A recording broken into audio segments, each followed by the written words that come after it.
আমার আম্মা জোর করে নিয়ে গেছে, কোলে করে নিয়ে গেছে স্কুলে। আমি জানতাম নাকি আমরা যে এই দিন দেখতে হবে ওদের।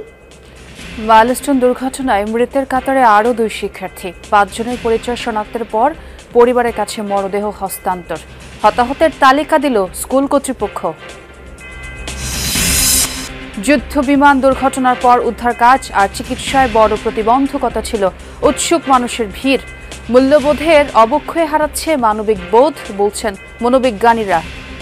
পাচ্ছি A+, 80% মার্কস, গোল্ডেন, এগুলোকে আমরা যতটা এমফাসাইজ করছি, তার মানবিকতা কতটুকু একটা বাচ্চাকে আমরা গড়ে তুলছি মানবিকভাবে, সেটা কিন্তু আমরা আমাদের কোনো নাম্বারিংও নাই, এটার কোনো চর্চাই নাই। শিক্ষার্থীদের মৃত্যুতে নয়, জুলাই অভ্যুত্থানের এই দিনে মেট্রো রেলের জন্য আফসোস করেছিলেন ক্ষমতাচ্যুত প্রধানমন্ত্রী শেখ হাসিনা। 4 সমন্বয়ককে বন্দী করেও টলানো যায়নি আন্দোলন। কয়েকটা লেয়ারে কিন্তু নেতৃত্বের ধাপগুলো ছিল। তো যে কাউকেই বা আন্দোলনের শুরুর দিকে 20 জনকেও যদি তুলে নিয়ে যাওয়া হতো তাহলে কিন্তু আন্দোলনটা থেমে থাকতো না, এই আন্দোলনটা কিন্তু পরিচালিত হতো। 2 সপ্তাহেও উদ্ঘাটিত হয়নি কক্সবাজারে ইউপি সদস্য কামালের মৃত্যু রহস্য। বিরোধের জেরে ডেকে নিয়ে হত্যা, অভিযোগ পরিবারের। জেরিমাগুড়ি তারা হস্ট দিমাই যে আর সাইডে তারা প্রশাসনাত ধরা হোক, আমাদের পারিবারিক কোনো নেই, নিরাপত্তা নেই। চুয়াডাঙ্গায় সক্রিয় মানব পাচার ও অপহরণকারী চক্র। ইউরোপের বদলে লিবিয়ায় বন্দী জীবন। মুক্তিপণ না দিলে জোটে অকথ্য নির্যাতন। ভোলায় হঠাৎ বেড়েছে নিউমোনিয়া আর সংক্রামক রোগের প্রকোপ। সরকারি হাসপাতালে দ্বিগুণ রোগীর চাপ। সীমিত সম্পদ আর লোকবলে হিমশিম চিকিৎসকরা।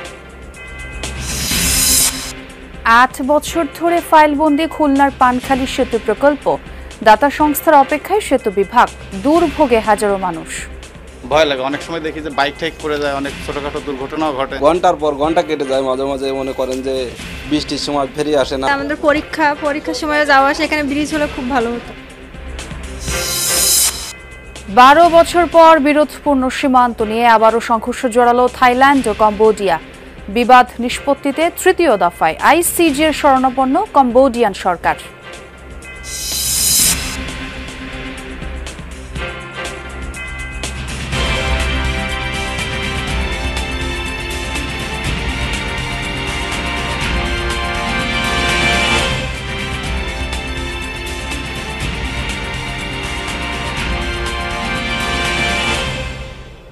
আমন্ত্রণ যমুনা নিউজে, আপনাদের সঙ্গে আছি আমি ছোঁয়া খন্দকার। আর এতক্ষণ শিরোনাম দেখছিলেন।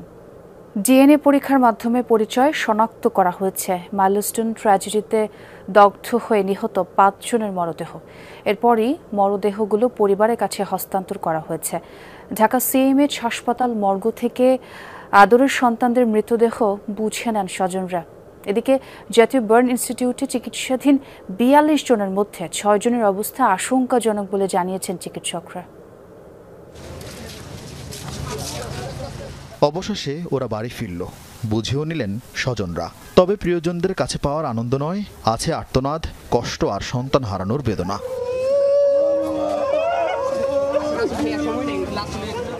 দেশের ইতিহাসে সবচেয়ে বড় সামরিক বিমান দুর্ঘটনায় নিহতদের মধ্যে কয়েকজনের পোড়া মরদেহ শনাক্ত করা সম্ভব না হওয়ায় ডিএনএ পরীক্ষা করা হয়। পরিচয় শনাক্তের পর সম্মিলিত সামরিক হাসপাতাল থেকে 5 জনের মরদেহ পরিবারের কাছে হস্তান্তর করা হয়।